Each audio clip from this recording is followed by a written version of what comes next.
Whether you're in the cockpit or in the stands, most of us car fans love racing. It's the sound, it's the speed, and in some cases, like you see here, it's the smoke. But what about CPUs, graphic cards, and screens? With the world changing so fast, is there room for sim racing?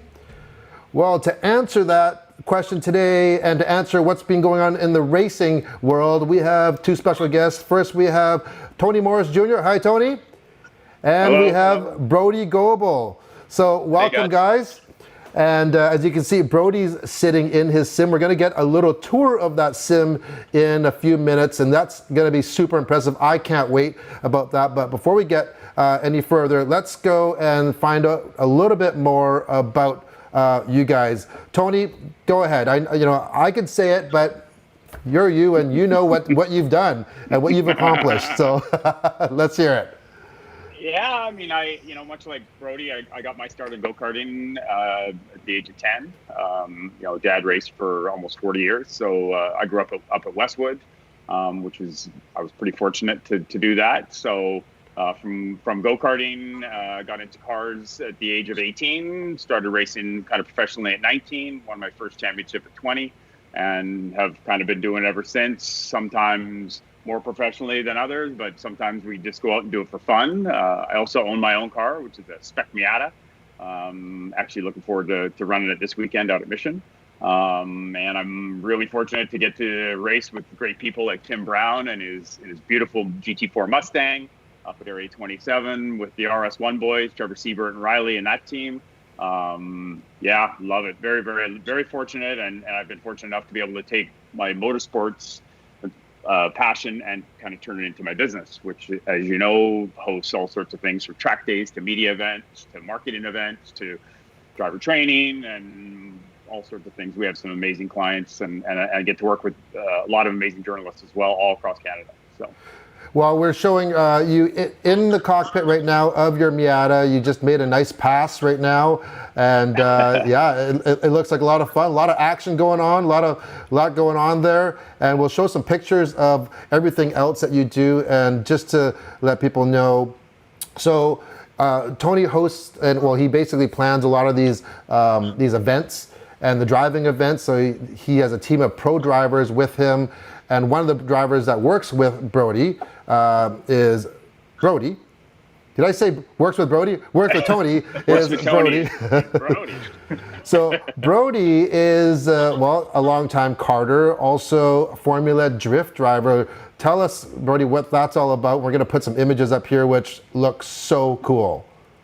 Yeah, right on. Yeah, like Junior as well, I started out in go-karts, and kind of as you're progressing through go-karts, as a kid, the dream is Formula One and, all the open wheel, IndyCar, Champ Car back in the day. And that was always the dream for me too. So the go-karts was the instant path to that.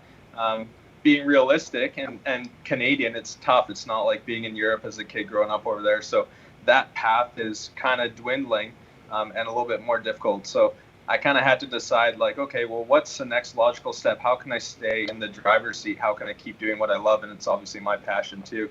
Kind of grew up in the car business. My dad's a car dealer.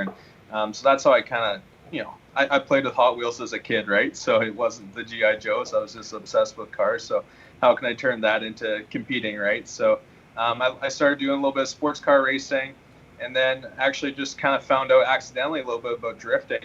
And realized that there's a lot of people actually into it. It was kind of a new sport at the time, so I was trying to ride that kind of initial wave into it, at least as close as I could be to that wave, and keep myself competing on a racetrack, whether it be drifting or sports car racing or go-karts. It's all the same. It's just the competition aspect being on the racetrack, right? So that's what I was all about. So yeah, in 2008, I kind of jumped into a drift car initially, like thinking that I'm just going to learn car control and how to drive a car better and be faster on the road racetrack.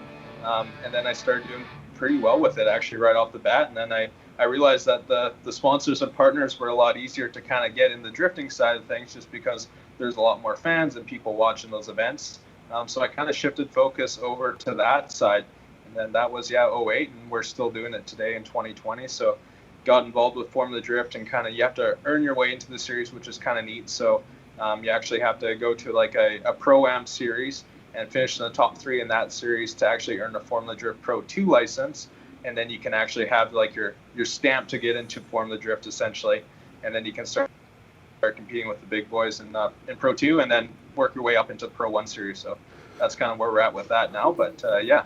Well, I'm showing a few of your videos right now. There's you actually have a passenger, a ride along as you're doing your drifting, and it's so wild. Like I don't know a lot about drifting, so like what is the whole concept of? Obviously, you want to go sideways, and it takes a lot of horsepower. But what's the whole goal, and how do you get points? How do you get good at it, and how do you win?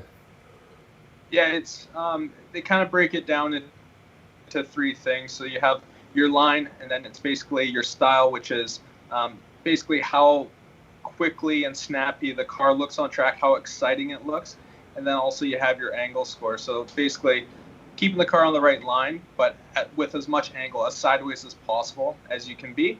So the judges, they set up a track that's typically 5 to 7 corners, so it's a smaller portion of the track, which is great for the fans because they can actually see everything. It's not like you're watching cars go past you once every lap. They can see everything right in front of them. And then, so it's basically going to the depicted line on the track as sideways as you can, and then kind of as fast as you can, because what we do is we have 2 cars go at the same time, and the lead car is supposed to do the perfect line, the perfect lap, as the judges say, but the follow car, he's supposed to exactly mirror what the lead car does. So if the lead car goes off the line, he follows with that lead car. He basically tries to not pass the front car, but stay kind of right in the pocket, right behind, and follow him as close as he can, while kind of mimicking exactly what that lead driver does. It's crazy to see. The tricky part. It's crazy to see how much is going on right now. You're just there's no relaxation. You are on like 150% of the time. So what car are you driving right now? So I have a Nissan 240SX, like a lot of people. But the thing with the Nissan 240SX is that we took out the small 4-cylinder engine, and then we put a 427 cubic inch V8 engine with a supercharger on it. So it's 1,050 horsepower at the wheels, and the car weighs 2,700 pounds. So it's got a 4-speed NASCAR dog box, big winner's quick change. So we can actually change the rear gearing in the car and change the differential essentially to kind of put the right gears for the size of the track in the car. So that's something you can change the gearing within 5 minutes in the pits in between runs. Stuff like that. It's kind of like a little NASCAR drivetrain with a supercharger on it in a lightweight Japanese car. So the question I have though is, obviously drifting is difficult. It's more difficult than just driving fast. So 2 questions: is there such thing as too much horsepower, or can you actually saturate your horsepower, like have too much, or just want to bring us back here, or the more horsepower, the easier it is. Like you have over 1,000 horsepower. What if you had 2,000? Would it make any difference at all? I think like what it's got to now, the limiting factor for us is that we have to make a set of rear tires last for 2 laps. We have to do a lead run, and then we have to do a chase run essentially. So the limiting factor now is that if you burn through your tires any faster than we are right now, our cars are very slow with no tire left essentially, right? So now it's becoming, okay, we need the 1,050 wheel horsepower to actually spin the tires with how little air pressure and how much grip we have going through these cars now. So we need that much power, but once you start going past that, you're going through the tires too fast, and now all of a sudden the car becomes slower. We call it like wheel speed loose essentially. So say you're spinning the tires too fast, it's just like doing a burnout in the snow. Like you're not going to go anywhere if the tires are spinning too fast. So you need to find that balance, and that's why the gearing is so important, that we need to find the balance of, it's basically 150%. So it's, say we're doing 100 miles an hour on the racetrack, the rear tires like to be at about 150 miles an hour. That's kind of the magic recipe for the most kind of speed to wheel speed, ratio essentially, right? So there's a lot of engineering and stuff that goes into it though. Well, how do you learn to drift though? Like I went on Lake Winnipeg with the AMG program, and we went, and we did some decent drifting. I thought, but when you got it, sure felt good. When you just got that line, it just hooked up there perfectly. But it's a fine line. Is it a lot harder than doing it on ice, on pavement? It's the same theories essentially. Just with like our cars and like especially the Formula Drift cars, everything happens a lot quicker, and there's so much grip out there now because you have 3 days of 1,000 horsepower cars going around the racetrack on the same line. So the amount of rubber that gets laid down on these tracks is insane. So we're pulling like the front wheels off the ground while in drift. So we're over 1G lateral G-force while completely sideways, right? So you get used to it, just like any racing. Tony can attest to that, is that doing 180 miles an hour lap after lap after lap starts to feel normal for some unknown reason. So it does kind of slow down in your mind a little bit. But, when things do go wrong, it's a little bit of a wake-up call, like, okay, what we are doing is pretty serious. But, it's definitely fun. It's definitely addicting. It's a hard sport to learn because it's a little bit all or nothing, especially when you're first learning. So, like when I'm teaching people how to do it, we like to go to a big open area where if something does go wrong, it doesn't matter. There's lots of runoff. You can drive, off. But unfortunately, like all the racetracks that we do with Formula Drift, what makes them exciting is that everything is concrete walls. You're running the rear bumper up along all these concrete walls. So there's no real margin for error, but you have to be, basically at the point of failure to get a perfect score. But going over that line, it's catastrophic as far as the car and stuff goes. Wow. So, it's definitely a little bit tricky, but that's kind of what makes it so addicting, I think, too, right? So, Tony, have you ever done drifting, like competitively at all? No. I mean, we, let's say back in the day, when we, especially when we worked at performance racing school, this back in the early 90s, on rainy day, we had a whole fleet of little Toyota Corolla, A86 Toyota Corollas. And on any wet day, it would just become absolute drift day. So we almost kind of created and the drifting comes from I guess competition, Brody, called Tug, right? It's Tugay. In Japan. Tugay. So it's all about linking the drifts together, and so we would kind of go out on the track and try to do exactly that. Try to see who could drift the entire track and these little Toyota Corollas in the wet. So. So kind of started at that kind of stuff at a young age, but in terms of getting into proper drifting, no, I'd like to. We went and watched it. It was amazing. We went and watched one of Brody's competitions down at Evergreen Raceway, just near Seattle. Looks crazy, man. It's insane. It is so exciting, and the fans go crazy, and the place was packed, and it is some of the best entertainment. If you're a car person, you won't find much more entertaining than that. There's no two ways about it, because it's like drag racing mixed with NASCAR mixed with UFC fighting. It's just got so many dynamics to it, because there's just engagement, there's battle, and then it's very artistic, and it's really difficult. Plus, it's again, for the drag racers and the motorhead, it's loud and there's a lot of smoke and all the rest of it. But it's pretty cool. Wow. Now, before we get into, we want to talk about the sim racing as well, but getting back into drifting and racing, do you have to train your mind differently when you're a drifter? Because when you're a regular race car driver like yourself, Tony, you want to be fast. But of course, drifting, you want to be fast too, but going sideways isn't always the fastest way around. Is that true? Go ahead, Brody. Yeah, I mean, he does a lot more than I do. So yeah, like it was initially when I started drifting, I was trying to think my way through it, like analyze everything, and in road racing we still do that, and we have time to actually size up an opponent, follow behind him, see where he's slower or quicker than us, pick your spots, and you have kind of lap after lap. You also have if you make a mistake, you have another lap to fix that mistake, all that, right? So drifting is a little bit different because it's very reactionary as a driver.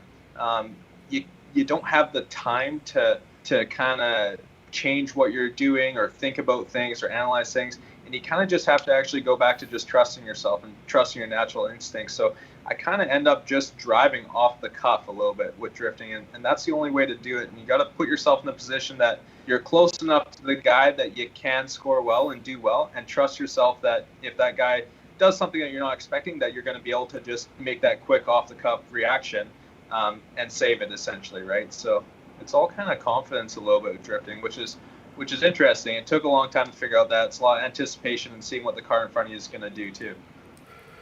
Well, that kind of answers the question. But yeah, normally you don't want to really go sideways and go fast, right? No. So during this, what have you guys been doing during the pandemic? Obviously, the racetracks weren't open. So the biggest thing that sim racing it's not brand new. Or even like, let's say it's online racing. People have had consoles, PS4s, Xboxes with the little steering wheel and the pedal package for decades. I remember I playing Gran Turismo and when did it come out? 20 years ago? Probably something like that, right? And so it's not brand new, but it really seemed like it got a lot of legs during the last few months. So what is your connection with sim racing for both of you? Go ahead, Junior. Well, I mean, I actually I bought my sim rig. My girlfriend Lisa and I both got them back in 2011. So we got the play seat setup, which is the same as what the Straight Pipes boys use, which is a fairly basic setup. It's just a seat. I can pull it over here in a minute. It's a seat and a kind of mounts for pedals and steering wheels. By the way, the Straight Pipes. I'm just putting their comment up. They go, "What's up, boys?" Just want to let you know that. Right on. What's up, boys? So we got into it. That was back in 2011, and we kind of, were involved with it for probably a couple of years until the sim kind of got pushed aside and started to just gather dust for the time being, and really didn't revisit it up back until now. To answer your question, what I've been doing during the pandemic, a ton of laps. Now really got into doing a whole bunch of racing and different iRacing online races. Brody's been doing some Sim Canada League racing. I haven't really got into that stuff, and now we got this kind of exciting announcement that Brody qualified 5th out of 192 drivers to participate in this Porsche Canada Sim Challenge series with only 30 drivers, including the Straight Pipes. As well, including the pipes. They're gonna including the pipes. They're going to do four different tracks, and in the Cayman GT4. So pretty cool stuff. I'm going to put that up right now. Calling all Canadians. There we go. All right. So enter. Yeah. So the qualifying is done now, right? Yeah. Now this is a real, you're racing against real race car drivers as well. Well, you guys are race car drivers, but this is a 4-event race. When does it? Here it goes. So the first race is June 18th at Canadian Tire Motorsport Park. Yeah. Wow. There we go. Cool. That is cool. So how did you qualify, Brody? Yeah, it just kind of popped up on my radar, and I had been driving that car a little bit with that Race Sim Canada series already, so it kind of was a little bit lucky in that sense that I just got into the sim racing thing about 3.5 months ago, so that's when we kind of built our setup. Luckily, right before the pandemic, so I was actually able to get some things. It was totally by fluke, but that was the car I had been driving a little bit, and I thought, basically, it was like, okay, well, I might as well try this and see how we do, right? So.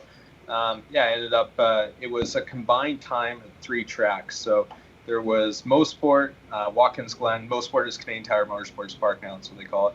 And then there's Watkins Glen, and then Circuit Gilles Villeneuve, which is in Montreal, the F1 track essentially.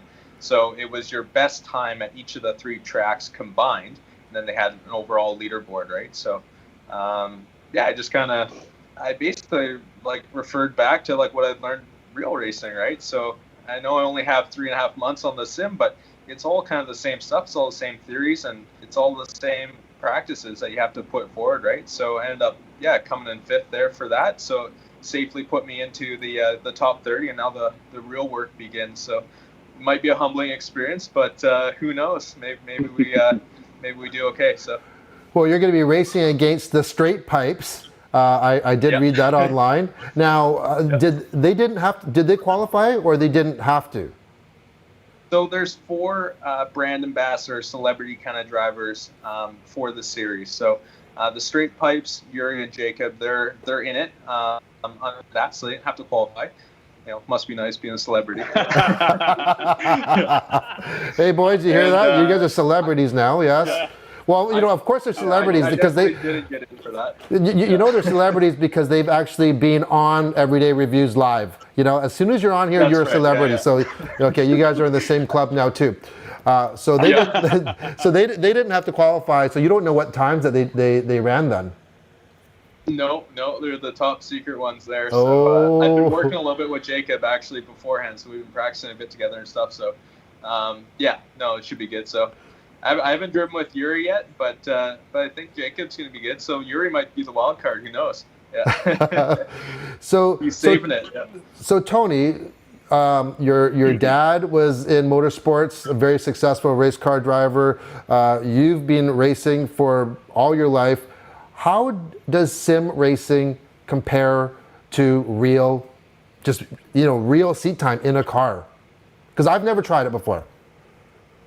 It's definitely more difficult, I would say. And if you've watched any of the races, they've been broadcasting. IndyCar did a full kind of sim series. So did Formula One, and actually a lot of the other racing, ALMS and others are doing it as well. IMSA. And if you listening to the broadcasters talk, like Paul Tracy, for example, he mentions, and these guys do over and over again, actually how much more challenging it is than real driving. And as to exactly why, I think the big part of it is that when you're in a race car, you have a lot more sensations to draw from. They say seat of your pants, things like that. You feel G-forces and what have you. Whereas in a sim world, your body and your mind have to process things in a very different manner, which makes it, to me, a lot more difficult. And for those who are seat of their pants drivers, and that's how they really excel in a real car. Because you don't have that sensation in a sim, you really need to draw from other senses, but it's great. If anything, it just is going to make you a better driver overall, because you're just expanding your horizons in terms of your mental engagement, your focus, your concentration. You talk to Brody about doing one of these Sim Race Canada events, and he's basically soaked in sweat by the time it's done. Oh, come on. And that's without a driving suit. It doesn't help that the place you're in is super hot, but nonetheless, you're cooking hot, you're sweating. And I've been doing it now for, I'm doing almost every evening now. And I can attest to that. It's pretty intense. And they say, they just said this recently, but iRacing has had 2 years of growth in 2 months.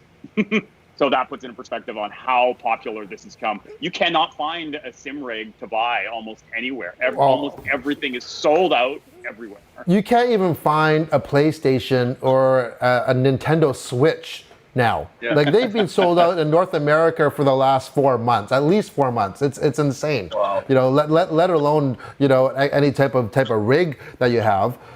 So just walk me through, if let's say I'm a 14-year-old kid. I don't have any karting experience. I've played some PlayStation, and I jump in, or I get a real sim, and I play iRacing. I do 8 hours a day. Would I be able to be successful if I jumped into a race car, in a year or so, in a real car? Yeah, I absolutely think so. And there has been that kind of proven point out there. Nissan a few years ago did some of the Gran Turismo stuff where they actually put guys through a competition that kind of weeded out and found their best drivers, and then they put them into real race cars. And all those guys did extremely well. And some of those guys are still doing it professionally today, above and beyond the competition part where they got the free ride. They actually found out, like, these guys are better than anyone else. Like, they deserve to be a professional race car driver. So obviously it proves the point that it does help and it does make you better. And like Tony was saying earlier, is is the mental focus part. For me, I do feel like I have to focus harder in the actual sim racing just because you don't have all those sensations going through your body. So you have to really like focus on what you do have, right? Which is a limited amount of sensations, and you can't make a mistake for the hour race or however long the race is, right? So it's very engaging, and yeah, that definitely helps in the real race car too. So.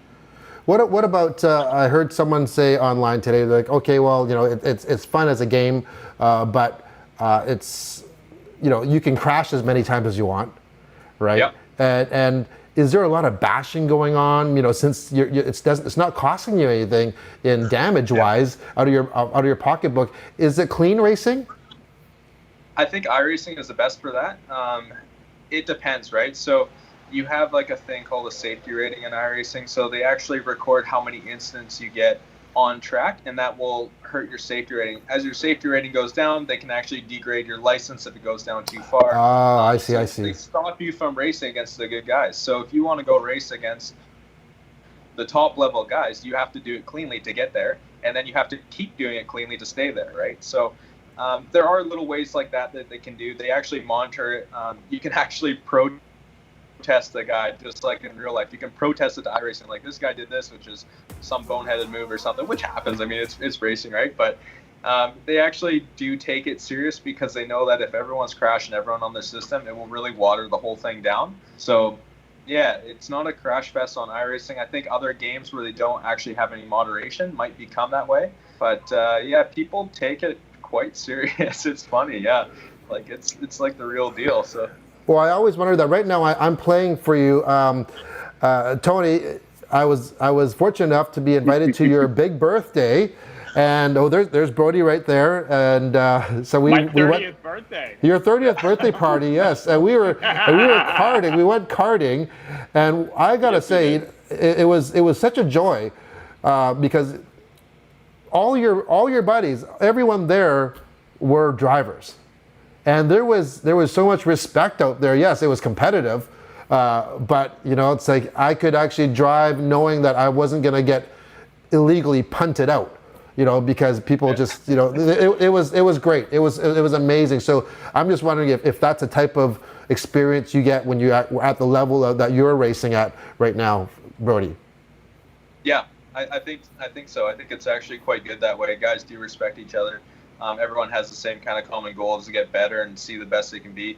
The other thing is that the actual damage in iRacing is quite good too. So if you hit a guy, it will hurt your aerodynamics. It might wreck your wing or your front splitter or something on the car that will actually slow you down. So you can hit a guy, and then your overall time in the race is going to be slower. So you're actually not doing yourself any favor anyways. There's always going to be like that last lap kind of optimistic pass going on, stuff like that, but that happens in real life too. So yeah, there's a little bit of contact here and there, but yeah, for the most part, most people are pretty good. So yeah. And the pipes have chimed in again. You know, they've said Brody and Tony have been a huge help. So a big shout out to you guys from the pipes. How come there's no more other questions? Come on, everybody, let's get some more questions here. But okay, so sim racing. What's your sim like? Let's start with Tony. What kind of sim do you have? Can you show us? I have, I have it here. I'll slide it in here. He's gonna slide it in. Oh, there it is. Oh, listen to that. Huh? That's cool. Pull it into my desk. So yeah, it's. Okay, let's switch to that camera here. All right. Okay, so is it separate then? So the seat and this doesn't come with the steering wheel and pedals, right? You have to buy that. No, yeah, it comes as the seat, and then you kind of put it all together, and then here I'm gonna sit down in it, and then the wheel mounts on the top, and the pedals as well. So you know, the nice thing about this one, and I know that for Jacob and Yuri, especially I think Yuri, is that he wanted something that wasn't going to completely take over his entire condo. So part of the deal was that he wanted something that could fold up, and this actually folds right down and it compresses up, so you could literally almost put it in put it away in the closet per se. Wow, so that's a play seat. I saw the name on the seat there. Okay. Yeah, it's called a play seat. How much is that? I think you pick them up for a basic one for like $4.99 from Best Buy, and then the steering wheel and pedals that I have is the Logitech G29, which you can get up at Best Buy for around $3.99. And then, I mean, I already had the computer, although I did upgrade my video card, and I already had my monitor. But one of our instructors with More Sport, Mike Redpath, who lives over in Victoria. When the whole pandemic started, he knew that, that we were all really getting into the sim racing. So he actually was lucky and fortunate enough to get hit just in under the wire and get himself a play seat. Got the same wheel as mine. He was all his computer stuff was Mac, so he actually had to get himself a refurbished PC with a good video card. And he finally he was using his TV, but he actually just bought a monitor. And I think his whole system was probably in the neighborhood of $2,000 or just over $2,000 for a very quite basic system. But to just have some fun. I mean, if I was going to be serious about getting into doing the stuff like Brody's doing, I would definitely step it up and get a direct drive wheel and probably some of the higher end equipment to really be super competitive. You can still have a blast using this equipment. It's very budget and again it's quite compact, so you can put it away. Whereas when you see Brody's gear, his is way bulkier. So you have force feedback and stuff on your steering wheel and stuff. Yeah, it has force feedback. The pedals are the big difference, and this is what Brody and I have been going through this whole process. Is the really big difference? I'd say is the pedals, because when you drive a car, the feeling of the pedals, the gas pedal, especially the brake pedal, are super important. And and Brody's been able to set his system up to feel almost and react almost exactly the same way as a proper race car does, where these pedals don't really have much resistance to them. They're kind of a little bit floppy per se, so they don't give you the best feeling. I mean, I know these guys race when they do their sim racing, they actually wear racing shoes. Yeah. When I do mine, I wear socks. Well, because if you put shoes on, you can't feel the pedals. So I guess that's one advantage of sim racing is you don't have to wear a suit. You don't have to wear a helmet. You don't wear a helmet while you race, do you? No. No. You could feasibly even drink a beer while you're in between races if you wanted to, right? So you're saying let's say it's about $2,000 then to get in. Like I would love to get into it. My biggest fear is that when I got into Gran Turismo a couple decades ago, I have a very addictive personality. And I remember I just played like nonstop. It'd be 3-4 in the morning on a work day, just because I wanted to earn money to get the better car, right? And I don't know. I think that would be the same thing that would happen with me with a sim. You could just keep on playing and get better, right? And then you get to race with other people that you possibly even know, which is, I would love to try one day. I would never ever be able to compete with you guys, but one day just be on the same track with you would be fun. Brody, now your setup is a little bit different, right, than Tony's, right? Yeah, so I'm a little bit embarrassed right now. Like this is a little bit over the top myself.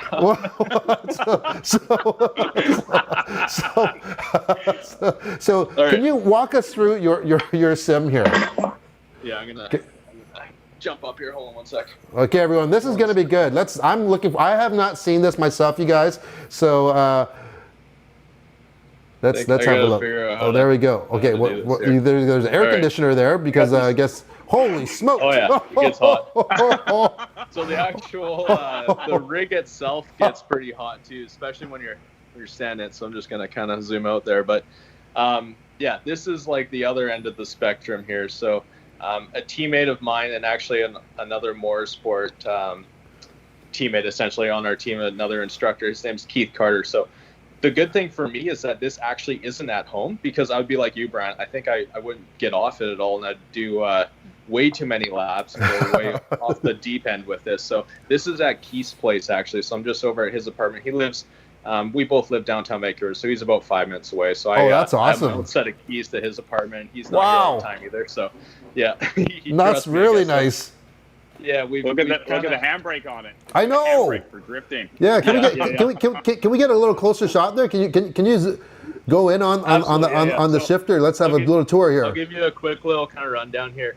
But so that's everything's kind of made in Europe. So this is a Huizenfeld handbrake, and then that shifter is made in Russia. It's a company called Alogs, but it's a sequential shifter there. So this seat is actually out of one of our previous race cars. Race seats in race cars, they expire every 5 years, so they have to be fireproof. So once the certification actually expires, like this tag here on the side will show when that seat was originally built, and it's 5 years after that. So it's an expired seat now, so it's actually not worth a ton of money because it is expired, but that seat new would be a lot of money, right? So it's perfect for sim racing to have an expired seat. Wow. Underneath here, I can kind of show you, this stuff's a little bit over the top, but I'll just turn that guy on there. So this is an amplifier. It's a 2-channel amplifier. And then if you look underneath this seat. So what, you have a stereo? You got a stereo there or what? Oh, this got that too. But this is actually, these amplifiers are for, see those big kind of pod looking things attached on your seat? Those are called bass shakers. So that amplifier actually will power those. And those send vibrations essentially through the seat. So on that left side one, say I run over some curbing on the racetrack with my left wheels, specifically that one would be like the left rear wheel, that will actually send feedback through my seat, so I can kind of feel the track a little bit more. There's also things for like road textures and shifting. Every time you grab a gear, all 4 of them will actually go off. You can see up front here there's 2 more. Those are off the pedals, right? So you can feel the ABS through the pedals, and it works like a 4-corner setup. So each one essentially is a corner of the car, right? And there's a second amp actually in the front there too. So those pedals, they're also made by that Huizenfeld company. They're in the Netherlands. What's that big red button? Is that emergency shutoff? Yeah, exactly. Wow. Yeah, but like this pedal, like that's putting like a lot of force into it. It barely moves. Yeah. And what it is, like big difference between that and Tony Morris Jr.'s setup is that it's based off a potentiometer. So it basically measures the force that are going through the pedals rather than the position. Yeah. So his will actually measure like where the pedal is in the stroke, where mine will actually, with a load cell, measure how much force is actually going through the pedals and then convert that into a signal to the game. So yeah, steering wheel and stuff. Kind of have like all your buttons and everything mapped out here. So we have like brake bias control, radio buttons, pit speed limiter. You can flash the headlights here, come up on kind of lap traffic, let them get out of the way. And this one here controls some of the menus in the game, and these are just for that. So, paddles and everything, they make like a pretty good click over the top. You can kind of see here. But, so is that steering wheel? Is that like an actual gaming steering wheel, or is that that's a real steering wheel? So this steering wheel is made in the U.S. It's actually a one-man show. It's called Turn Racing, and they actually make it for simulators essentially, but they're making their way into actual race cars now. So it is all the same construction. It's Alcantara. It's like a solid piece of aluminum milled out and everything. It's super stiff because honestly, there's as much force in this setup as a race car, if not more. You could actually turn this thing up to feel like you lost your power steering essentially in a race car, right? Oh. So it's when you crash, like to put into perspective, when you crash and you say you're going to go into the wall and you know you're going to crash, you got to get your hands kind of off the wheel, or else like you could actually like break a wrist or like blow hurt a thumb or something, right? Like it really will rip the wheels if you crash the thing, right? So it's kind of cool that way. It's really like the real deal. So you can see, I don't know if you can get an angle of it here, but SimuCube. Yeah, so it's a SimuCube 2, and that's actually mounted in that wheel deck there. Yeah. And so it's a direct drive, 25 Newton meter servo motor essentially, and then your steering wheel is attached directly to it. So. Wow. Yeah. Holy smokes. Then you have 3 screens. Yep. So we got 3 screens. So when you're kind of, if I can sit back here a little bit, you kind of, what we end up doing is we actually have the seat on slider. So you'll sit a lot closer. Let's move that up. What size are those screens? So they're 32-inch screens. and they kind of wrap around.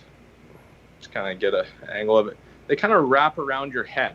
So Yeah, when you're wow. in the car, you can actually look left and right, like out the side windows of the car, which is actually really helpful. Say if you're have a sharp right hand corner, you can actually look out the passenger side window as you would in real life to try to find your apex.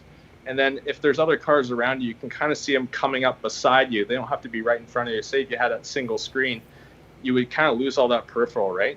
So Yeah. it really helps for that. And then yeah, down here, we like built a computer and all this stuff for it because we had nothing. We just kind of learned everything as we went here. Now, Yeah, how it's kind of powerful? I guess you need like a massive, really fast computer and a huge graphics card to run all that, probably, don't you, or what? like to run it optimally at like the highest graphic settings, all that stuff. Yes, you do, but you can really scale things back. Like you don't have to go this crazy with anything. Fortunately for Keith and I, everything was split, right? So we're like, oh, everything's half price. Like we might as well get the good stuff because it's like on sale because we're splitting everything, right? But like yeah, we do have like a 2080 Ti graphics card and like kind of all the best stuff, just so that we weren't limited. And the game looks really beautiful that way. But you can always scale back the graphics a little bit and just make it run to what your setup is. You don't need to go crazy, and I don't recommend jumping in like this. We knew we were gonna like it because we're both from racing, and this is kind of a little bit of our lives, right? So we knew, okay, like let's not kind of screw around here. Let's just get the good stuff and get it once and be done with it. So it was a little bit like, oh, if we go this way, we might as well get this, and kind of the domino effect, of course. But honestly, after it's all said and done, I don't think I would have changed anything. It's all the right stuff. You could go a little bit more expensive on the pedals to get like a hydraulic set pedals, but these Huizenfeld Sprint pedals, they're super good. I don't think it would make you any faster. I can replicate it so it does feel like hydraulic. You're pressing to similar forces to in a race car anyways with these pedals. So yeah, I think it's all the right stuff, essentially. You can always spend more money, but yeah, it was hard not to justify it as it is. So here comes the $1 million question. Well, hopefully it's not $1 million. So Tony says that his setup is what was that? We got $400 for the play seat, and like about $399 for the pedals and the steering wheel, and then you had the computer. So what is the steering wheel and pedal setup like the one that you have worth? Okay, so like the steering wheel itself, like say you have to buy the actual steering wheel portion, like this piece here, the actual steering wheel, you have to buy that separate to the actual wheel base. So this is like two separate units from different manufacturers. There's actually 3 manufacturers involved. The button plate here, this is actually wireless. So all the buttons on the steering wheel, that's made by Asher Racing in Germany. Steering wheel itself is made by Turn Racing in the US. And then the actual like servo motor from SimuCube, that's made by another company. I believe it's Granite Devices in Finland makes that. So that whole package there combined is about $3,000 just for the steering wheel stuff. Whoa, holy smokes. Yeah. And so did you had to buy them all from separate entities and then put it all together yourself? Yes. Yeah. So it's a lot of research on what kind of works together. And, wow. Yeah, I definitely, like you, I kind of obsessed over it for a little while, making sure we're buying all the right stuff. I had tried a couple things from other friends that have pieces of this setup and kind of learned that way of what it would take and what going to this level would get us over other systems. Like I know it's our first system, but we had tried other things and kind of figured out like, okay, this is what it's going to take to make it feel right.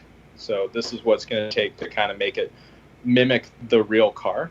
And yeah, there's definitely a big initial investment. But then once you have everything, it's so cheap if you compare it to real race cars.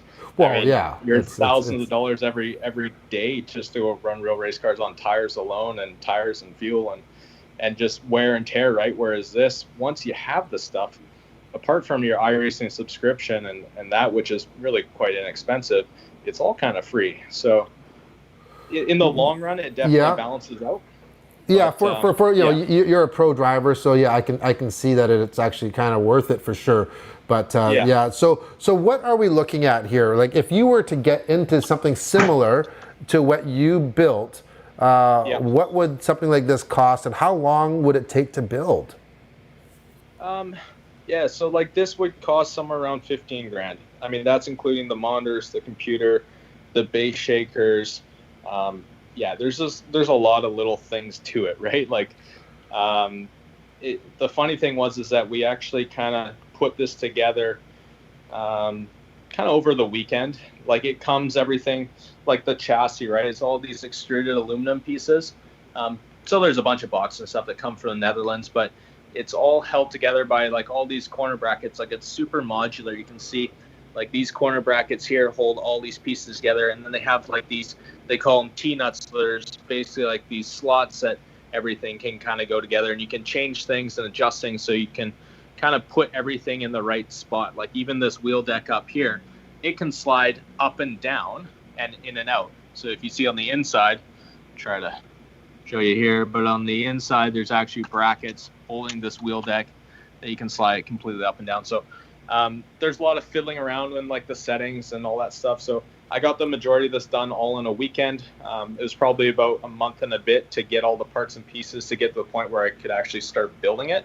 And then for probably the last 2 months, I've been fine tuning and, you know, creating wheel profiles and pedal profiles for each car and changing the base shakers and tuning like how the curbs feel and the shifts feel, and all this stuff is all fine tunable and customizable, right? So I got it now. So, and the great part is that I am fortunate enough to have like the real experience in the real car, so I can actually kind of, you know, tailor it to feel to what I remember the real cars feeling like, right? So I think I had a little bit of an advantage there as far as making it realistic is how it all went. So yeah, I'd love to have you over and you give it a go and see what you think. So Oh man, I would love to. I'm almost kind of scared though, not for wrecking a car, which is a bonus about sim racing, is just that it just might get me really hooked, and that's a real expensive hobby, especially when you're not a pro driver like you are.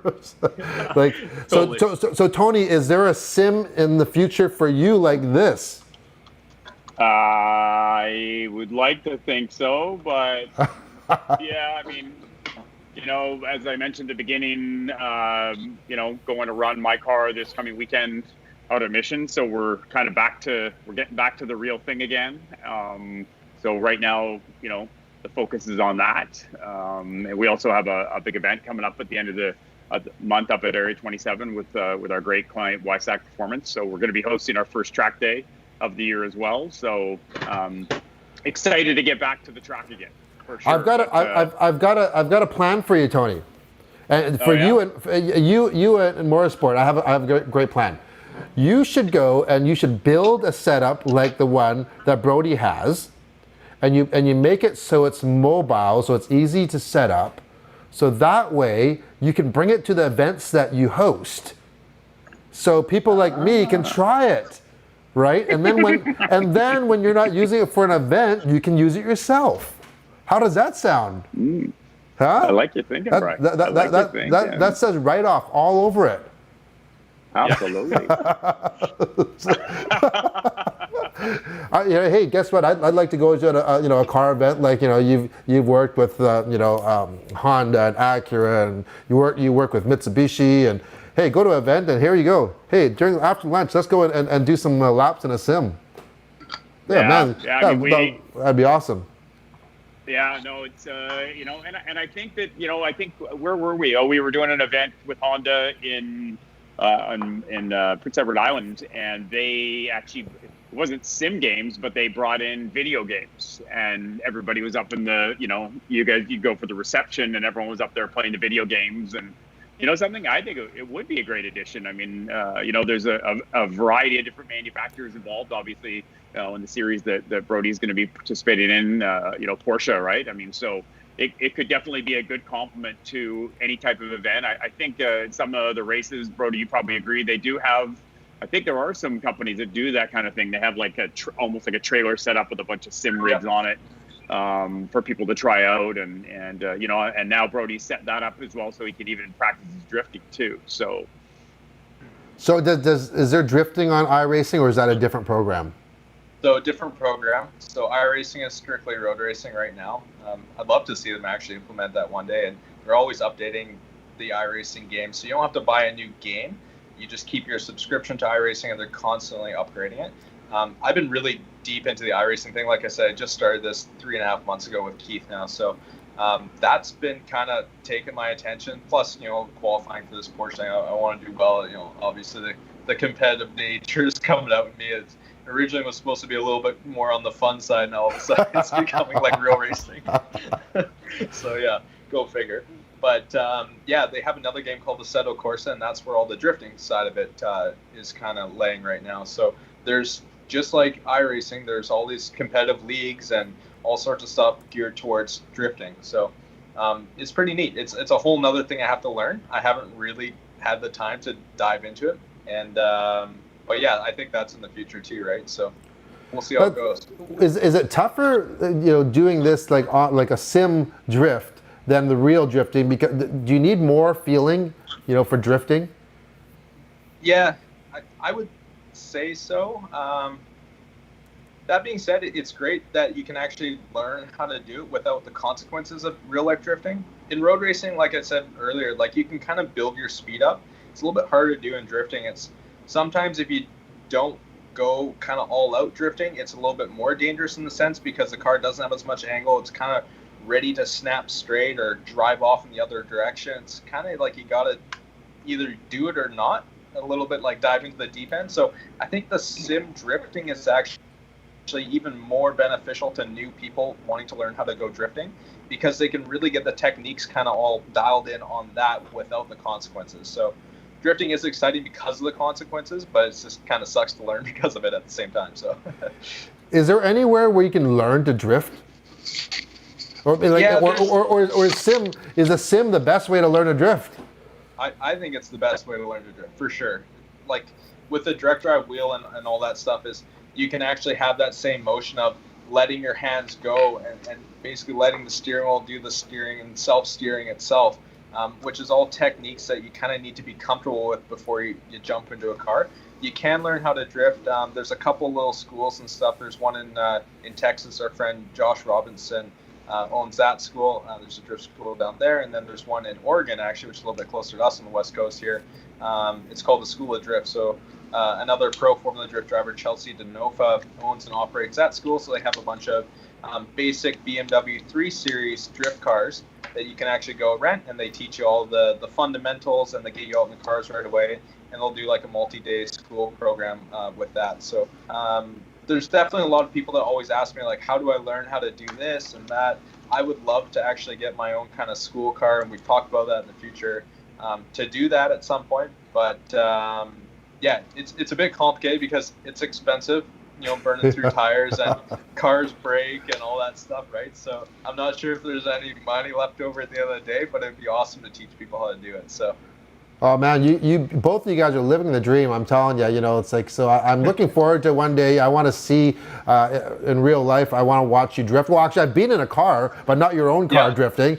We were drifting in a Genesis G70, and man, that car can drift. It really can. It's unbelievable. Big four-door sedan. That thing was a ton of fun. When we first started that day with Hyundai and Genesis, and we started, and we didn't anticipate it turning into a drift day. And then I was kind of being a bit of an idiot, and I was like, well, let's just see how the cars handle. It blew us all away. We're like, holy crap, this thing is unbelievable. Let's do this. And then Genesis was all for it.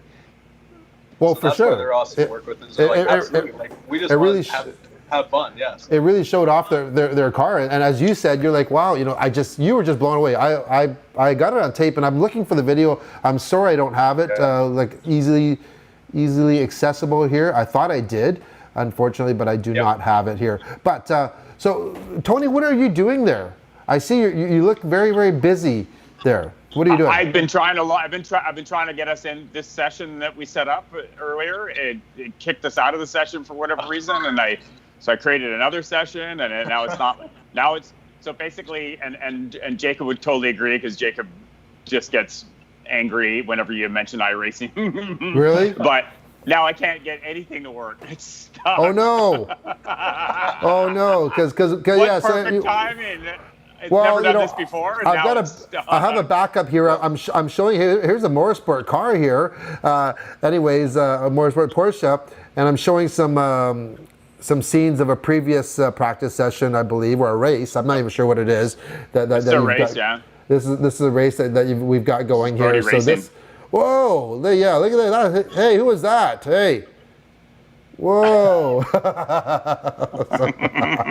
So, It's intense. it looks so fun. It looks so damn fun. It's oh man. But yeah, like so. Do you have damage on? Because you can turn it on or off, right? Yeah, exactly. So the person who hosts the session or the race, he decides, or he or she decides whether it's going to have damage or not. So sometimes it's kind of nice if you have a really good group of guys to not have the damage on, because it's not going to instantly ruin your race. You can actually recover, get back into the race, and you're not going to be, driving around with a completely damaged car. At the other times, sometimes it's nice to actually have the damage on, because it puts a little bit more fear in everyone to drive a little bit more cautiously, right? So it can go either way. It looks so realistic. It's awesome. It really is. Yeah. So when we get to the fact of this new, I don't know what you would call it. It's an esport, the Porsche esport race or competition. Yep. Well, how does someone watch that series? How do we watch you, Brody?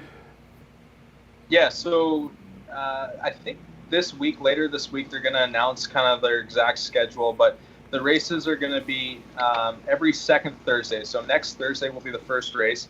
They're starting at, I believe, 5 p.m. Pacific time. So 8 p.m. Eastern, 5 p.m. Pacific.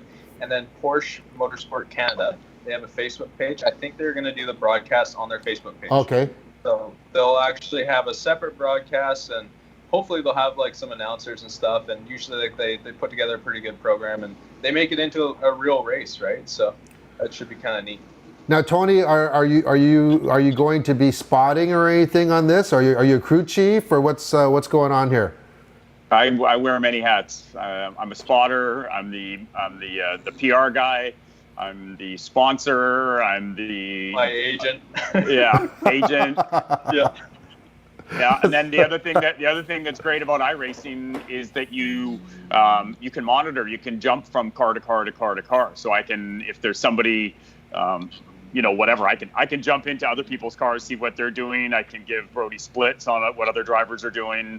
We're a team, and it's a team effort, and this is a really, really competitive series is about to go into. I mean, 192 drivers attempted to qualify for this. I mean, that's a pretty serious number. So, having followed Brody through this Sim Race Canada series, these guys are serious. Like, they really are serious about this. So, Daniel Morad is going to be running. I don't know who the fourth person was, Brody. Is it some sort of athlete? Yeah, it's the goalie. Craig Anderson. The NHL goalie. Yeah, that's right, from the Senators. Ottawa. Yeah. It's a pretty cool story, actually, because he's actually really into the motorsport side of things. I went onto his Facebook page quickly, and he actually has it separated. He has a logo for Craig Anderson Hockey and a logo for Craig Anderson Motorsports. So he has a Porsche 911 track car that he is an avid track enthusiast, and he goes to the track all the time, but he's really gotten into iRacing over the last year or two. And yeah, he's obviously a competitive guy, so he wants to be the best he can be at whatever he does. And that's his two sports, hockey and racing. I mean, it's kind of my two sports too, so yeah. Me as well. So what car are we looking out for? Do you have a number yet, or you don't know yet? Typically, my number's 12, same as Tony Moore Jr.'s is, ironically. But so hopefully I'll get the number 12 for the series. And it's kind of like it's like a satin black and chrome with some deviating colors. So our first race, we're going to do lime green, deviating color, and then we're going to do a different color for each of the other races. So it's going to be kind of like the chrome car out there with a splash, a little bit of color on it. And will it have more sport on the car as well? Oh, I don't Absolutely. know. We'll see. Oh yeah. Of course it will. Yeah. No, the whole hood actually is the motorsport, like the old school logo as you see on Junior's shirt there. So the Yeah, whole yeah. hood Ryan's is the shirt. motorsport. Well, And hey. Ryan's shirt and your Look, shirt. that's right. We all got, yeah. Absolutely. We all have them. Well, it's like we'll definitely root for you for sure. We'll root for the pipes as well. Do you know who else qualified? Do you know anyone? There's a bunch of guys. It's only open to Canadians, so that's the cool thing. It's all Canadians. Another guy is Alex Ellis. He's from Ontario. He is an actual race car driver as well. There's a few other guys. Ethan Simeone, he raced in the Porsche GT3 Cup Canada Series, so the actual real life series as well. There's a bunch of guys. There's a lot of go-karters from Ontario. Okay. And then there's always like these wild card guys that you don't know that are probably better than all of us at the sim racing. So you never know who's going to be the fast guy in this stuff. And the cool thing is that everyone's in the exact same equipment. So that's always the biggest piss off of real racing is like, oh, that guy spent a gajillion dollars on his motor. He's got this, or he set up the car better. For whatever reason, that's always the excuse. At least is like, oh, that guy's got something better. Yeah. but at least in iRacing, like everyone's on the exact same car, right? So you don't have those weird setup issues, or it's equal playing field, right? So that makes it really competitive. The other thing is that all these guys can get unlimited laps. I mean, you don't have a budget, so you can just go run laps and laps and laps. So I'm a little bit behind the 8 ball there, especially not having this at my place. I get over here maybe once a week, but that being said, I think it's best that I don't have it on my place because I'm so damn competitive that I'd be on the thing nonstop. So probably lose my other jobs. So yeah. So here's a question that I've been starting. I really like to ask my guests on the show. We'll start with Tony. Tony, what are you watching nowadays on TV or computer or whatever? What's your thing? What's your go-to right now? Well, I just finished watching The Last Dance, which was an amazing series all about the Chicago Bulls. You know something? Now that racing's back again, I've been watching a lot of racing on TV when I'm not on the sim or not working, or been trying to get out and do a bunch of I love riding my bike, so I've been out and we just played golf for the first time since last year, so kind of a mixture. But there's a big NASCAR race on tonight, so going to plan on catching some of that. Okay, Brody, do you have time to watch TV or what? Yeah, I'm a big cyclist, so we actually don't have cable.